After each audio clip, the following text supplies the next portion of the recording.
Theodore, sit.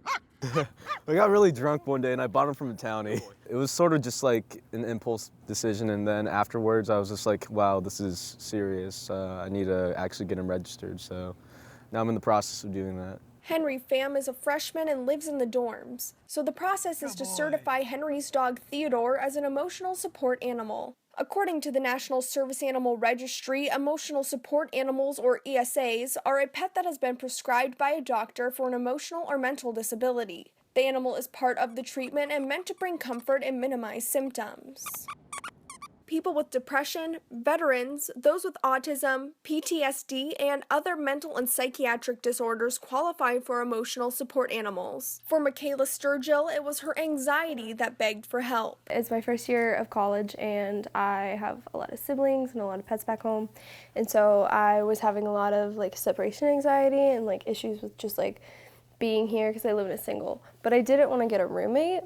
So I was online and was just looking at things what could I do to help this without getting a roommate. So she adopted Panda the Pomeranian as her ESA and her new roommate. She says Panda has helped her turn her life around and made adjusting to college much easier. Everything else that I was struggling with before, it's not there anymore. I'm so much more motivated. I have a strong sense of purpose, which is kind of sad because your sense of purpose in college should be to get up and go to class, but I just didn't have that. Getting an emotional support animal can be easy if you already have a diagnosis, but if you want to have your pet on campus, you can go to sites like esaregistration.org, pay for an evaluation letter,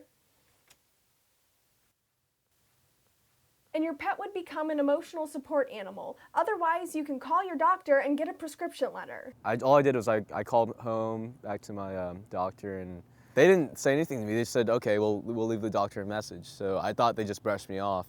I get a random call from my doctor, and I got the letter, so I'm really excited. But it's actually, it's an even bigger process because even though I have that letter, there's another form that my doctor has to fill out. While Henry has been playing a game of fetch with the university, the process is just as difficult for those who truly need an emotional support animal. The process for getting an emotional support animal in the dorms is horrible, and I think they make it that way so people don't take advantage of the program. But people who really need it, like me, it was really, really negative on me. Michaela says her RA helped her through the process, but it is meant to be difficult for other students because keeping a pet on campus is against Ohio University policy. That policy states that animals are not allowed in campus buildings, but there are exceptions. One of these is for service dogs in training, and medically required animals like ESAs. So if the dog is not registered, you can be kicked out of campus facilities. One of the other RAs walks in, and then he's like, hey, Henry, you saw the dog, and then he's friends with my RA, so he told her, and I had to leave right away so I didn't get in trouble. Mr. Friend? I've been kicked out of restaurants before. I've been kicked out of dining halls. These obstacles aren't just affecting emotional support animals, they're now creating a setback for service animals on campus. I think it's a little tricky to try to figure out what dog is an actual service dog and what dog is just a dog there because the owner wants it to be there. And I think that's what the school is kind of trying to also work through. Maria Martin is the president and founder of Four Paws for Ability. It's an organization on campus that raises, trains, and fosters service dogs before they're placed for children and veterans with disabilities. Our role as a campus organization is to foster and socialize the puppies from about either 4 to 5 months old and to get them ready and acclimated to different situations that they might meet during their time as a service dog.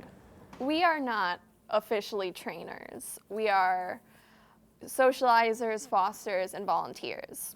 To fulfill this role, members of Four Paws for Ability attend a 5-hour orientation at the beginning of each semester. Because the dogs are always close by, they build a strong relationship. He always wants to play, he wants to come and nudge you, he wants to be by you, he's attached at your hip.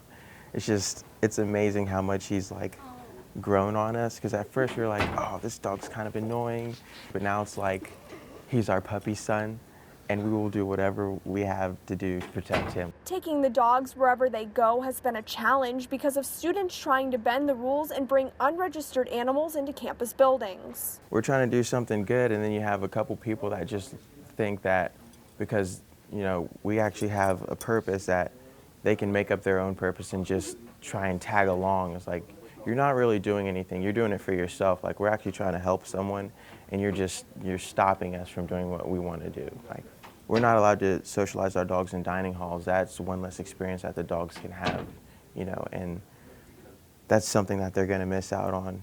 But no matter how the students end up getting their dogs on campus, they've all learned there's a lot of responsibility taking care of their canine companions. When it was time to get the dogs, I immediately fell in love. And so from there on, it was just like a whole big experience because it was taking care of a dog. They're like a child. Puppies aren't easy.